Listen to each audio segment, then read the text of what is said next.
Okay, so this is a story by Warpmind, uh, which let me just make sure that I'm doing everything in the author's note real quick, because the conditions of Warpmind are that you can do anything with his stories as long as you give him credit.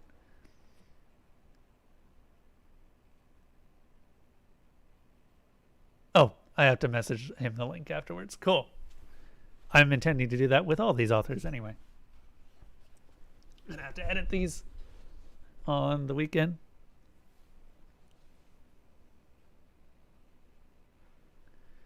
All right, this is Castaways by Warpmind, submitted by NBFF.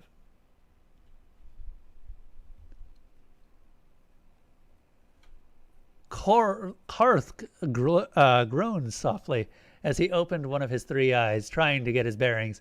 The last thing he remembered was an alarm, and then something hit his head, and blackness? And now he was resting on what felt like sand? He opened another eye slowly, trying to look around. Hey now, buddy. Try not to move. You got banged up pretty badly there. I dragged you into the life pod. We landed safely on the planet below. The emergency beacon was working, and we should expect help in, 20 standard days or so. Karth opened his third eye, staring up at the human from the adjacent cabin.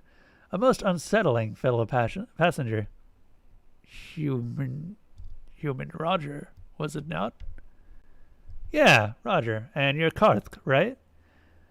The ship was hit by something, I don't know what, and went down. I don't know if anyone else survived, but I think we're the only ones to land on this island.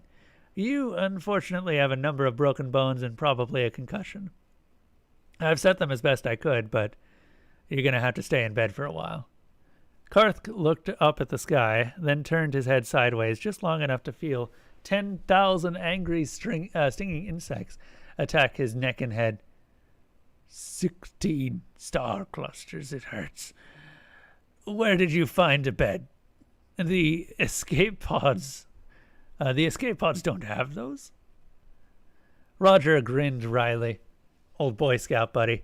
The life pod had some rations and basic tools I can make do pretty quickly. Just rest here for a bit, and I'll get to work.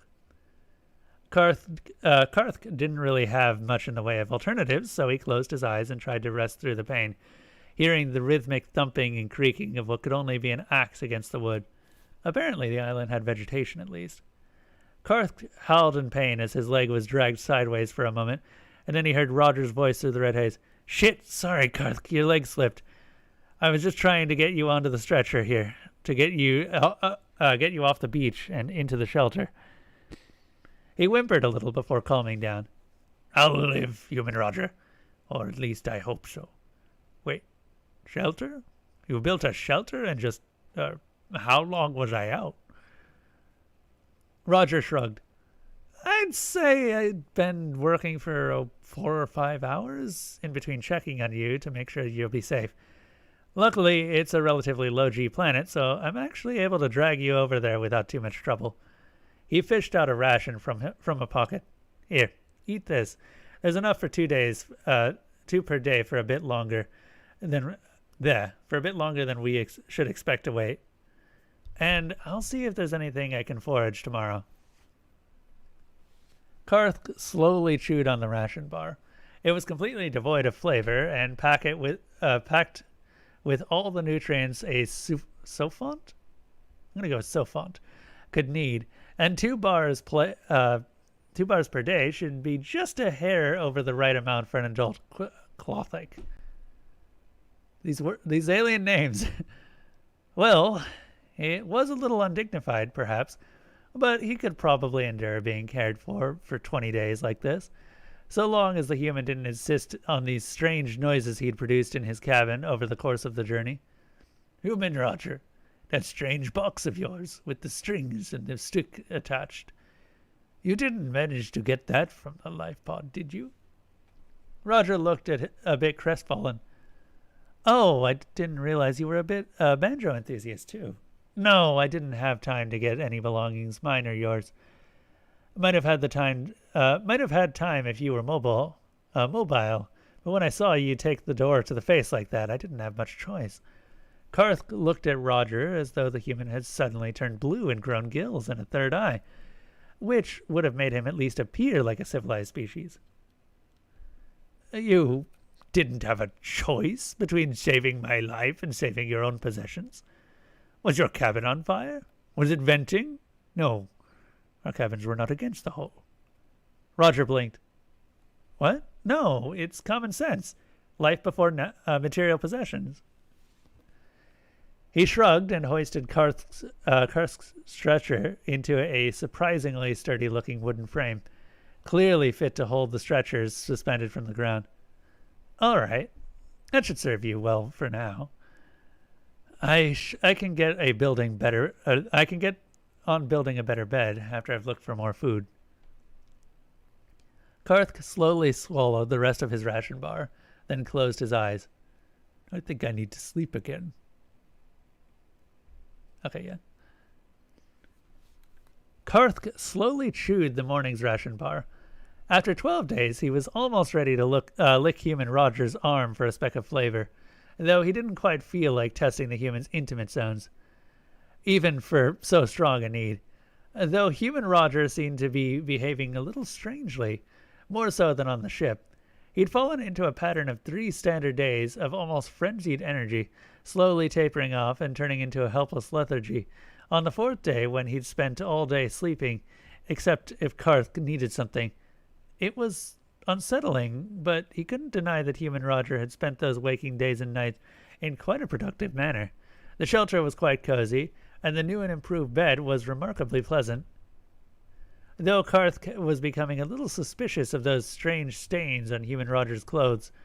If he didn't know better, he'd have thought it looked like some sort of fruit juice, despite human Roger swearing he hadn't found anything edible on the island. Well, except the fresh water, of course. Thank the stars. He supposed it could be just tree sap or something similar from all the woodcutting, but still. And it was a little annoying how human Roger always seemed to have a half-eaten ration bar sticking out of his shirt pocket. Karth was stuck on 2 per day, while human Roger was gorging himself on them as he pleased. Karth was afraid. He'd asked human Roger about the strange stains on his shirt, and human Roger had become angry, shouting about how he wasn't getting any gratitude, and how he'd sacrificed so much to save Karth, and how Karth didn't understand human compassion, being a stupid alien. He'd heard rumors about how humans could behave strangely and irrationally, but this was out of place, even for the weird habit displayed so far. Karth had curled himself up in the bed as best he could with the leg braces, shrinking away from human Roger's anger, and then human Roger had stopped and just looked at him, as though he'd caught himself striking his own mother. Human Roger also hadn't reached the lethargic stage of his cycle this time, staying awake for 3 more days, and becoming increasingly irritable and strange in the process. The 20th standard day came, and as human Roger had started, the rescue shuttle showed up with a loud screech. Human Roger stumbled out of the little hut, eyes bloodshot, and said something to the rescuers that Karth couldn't hear. Then 3 other people entered, and 2 of them started carrying his bed out to the shuttle, clearly instructed us to how best lift the whole frame without losing Karth or jostling Karth.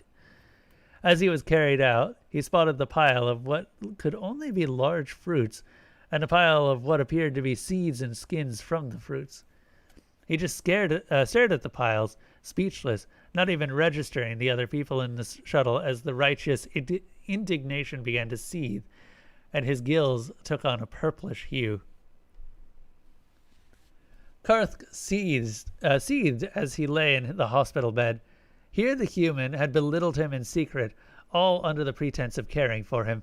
Surely it was all out of spite for losing the dreadful banjo device of his. A Horwesi doctor approached him, giving him a cautious smile. Well, I have good news and bad news. The good news is that your legs are almost guaranteed to heal without further intervention. The breaks were clean, and the human set the bones perfectly. It's going to take a while longer for the bones to grow back together properly, of course, but it does not appear we shall have to make further corrections. Your human companion, though. Karth grumped and leaned back. What? He ran off and said I would pay for whatever he purchased on the way out. The lying selfish. The doctor's shoulders fell, all four of them, in a gesture of bafflement. The human saved your life, and you're ungrateful? Karth sneered. For 20 days he told me he couldn't find anything edible on the island. And yet he gorged himself on the fresh fruit every day, while I was struck with those awful ration bars. The doctor shook his head. Oh, no, nothing of the sort. Here, let me show you. He pulled aside the curtain between Karth's bed and the neighboring one, where human Roger was stretched out, looking more gaunt than Karth had realized he'd become on the island, with a mask over his face and several tubes sticking into his arms. Tell me, how many rations did you eat while there? Karth blinked all three of his eyes at once. 2 per day, except the first and last, so 38? Why? The doctor shook his head. The fruits were rich in alkaloids, highly toxic ones. The life pod had a small scanner to identify edible and inedible plants. According to the scan, the fruits contained high doses of... He consulted his tablet. Caffeine, amphetamine, opium, cocaine, nicotine, compounds of which humans apparently have some ridiculous resistance to. You know, death welders. But where the fruit would have killed you in minutes, it instead, let me see, worked on several kinds of nerve stimulants, along with anxiety dampeners, pain reduction, and appetite suppressants. According to the rescue team, the ration box from the life pod still had 52 bars out of the original 100, meaning the human starved himself deliberately to increase your chances should the recovery team be late. It seems he has lost between 10 and 15% of his body mass, far more than what is healthy.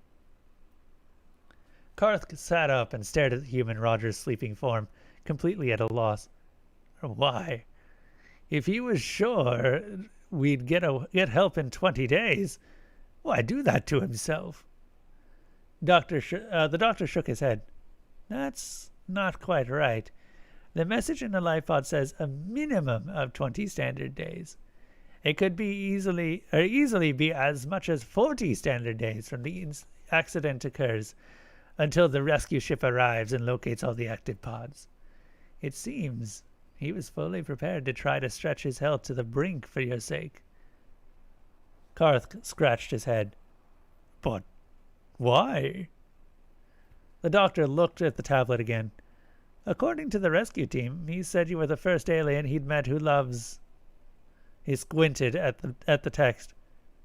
What is a banjo?